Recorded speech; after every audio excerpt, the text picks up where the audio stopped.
Good morning, everybody. As you can see, I'm in Missouri, out in the yard again. Got my Wrecked Rider shirt on today.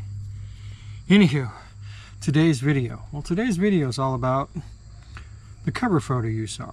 So I went on social media and I asked everybody if they were the CEO of Harley Davidson, what would they change? And it ranged all over the place. But I do have the top 3 for you, with an honorable mention or 2. So anyway, let's get right into this. So, first thing, an honorable mention. They don't want any electric bikes. So a lot of people were like, I would scrap the electric bike program. I would take that money and I would either give the factory workers raises, I would cut costs on the bikes. They had a lot of ideas of what they could do with the money that they're spending on the electric motorcycle program. Because unfortunately, the people at Harley have not figured out that part of the entire attraction to Harley Davidson is the sound, the vibration, the overall experience, right? If you don't have that, we may as well be riding a Honda. No knock on the Honda guys, but one of the reasons you buy a Harley is the vibration, and it's loud, and it's just kind of raw, right? If you take all that away and you make it electric and there is no sound and it's just a high speed acceleration, I can get that from a crotch rocket.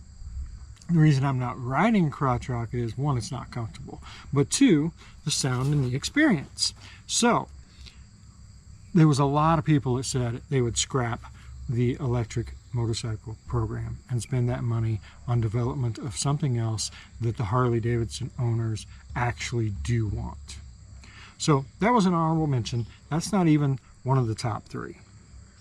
So let's start with number 3. So number 3 was price.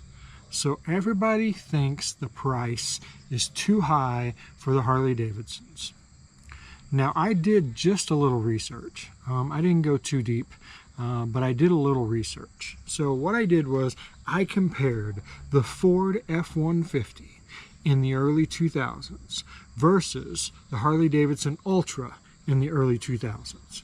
Now both of them were right about $20,000 in the early 2000s. Now here's the difference. We forward fast to now. The average Ford F-150, just base lock stock, is 40 grand, where the average Ultra is 30 to 35 grand. So there was almost 100% price increase for the Ford, where there was a much less price increase for Harley Davidson. So they all went up, right? But Harley didn't go up nearly as much as Ford did. Now, I'm not saying that they're not expensive, because they are expensive. They've always been expensive. Think about that. In the early 2000s, an Ultra was the same price as a brand new Ford F-150. 2 wheels, you know the differences, right? So I realize that you want cheaper bikes, but another piece to this is the second most popular thing that people want. So hang on for that, and that'll kind of help this make sense.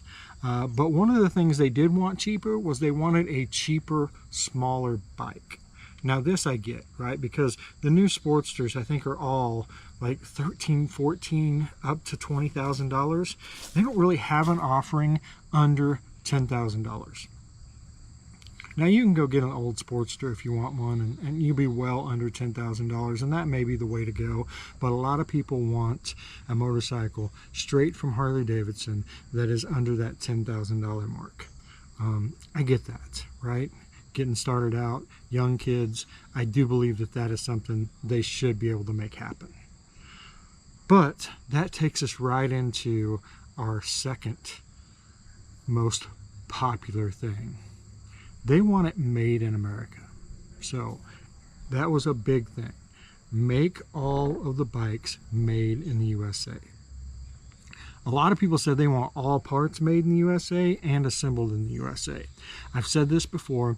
I don't know if we have the capacity in the United States to build all the parts here, all the electronics and all of that. I just don't know that it's possible anymore. But a lot of people did want made in the USA. That being said, if you take and you make everything in the USA, that price that you want lowered goes up, right? Because we all know that stuff made in the United States costs more than stuff made overseas. It just does. That's why so much manufacturing is done over there. Labor is different. Everything is different. And the quality is probably less as well. But do you see kind of the quandary there? You want everything made in the United States and you want cheaper prices. I don't see how they possibly get both. But I agree. I at least, at the minimum, want them all built in the United States, all assembled here. So, of course, they're getting ready to move the Sportster S and the Pan America to Taiwan.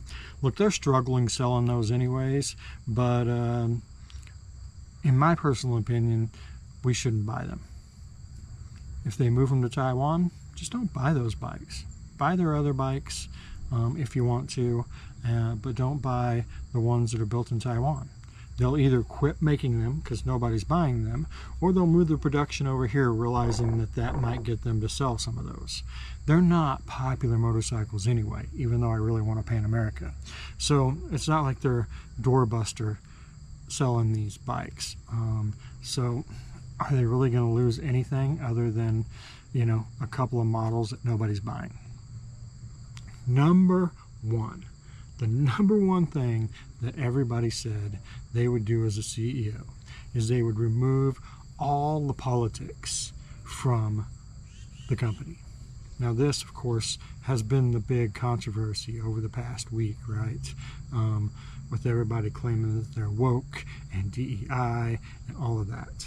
So that was the biggest thing. That and getting rid of the CEO.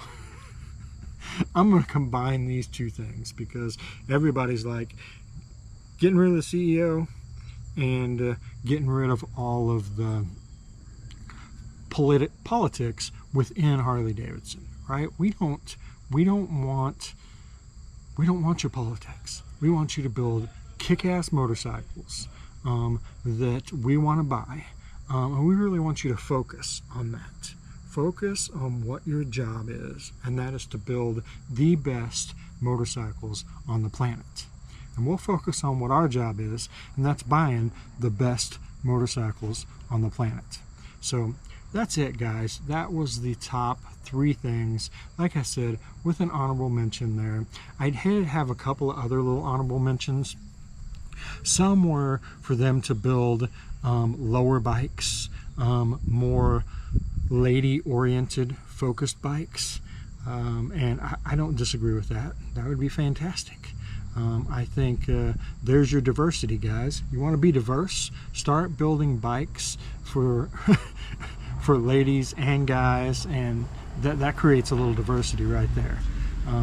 But that's it, guys. Just focus on what you are supposed to do best, and that's build motorcycles and build the best possible motorcycles you can.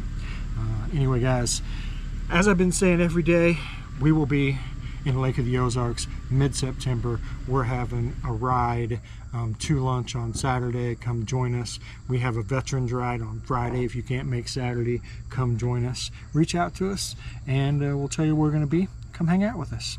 Anywho, that's it for today. Another beautiful day in Missouri. We'll see you all tomorrow.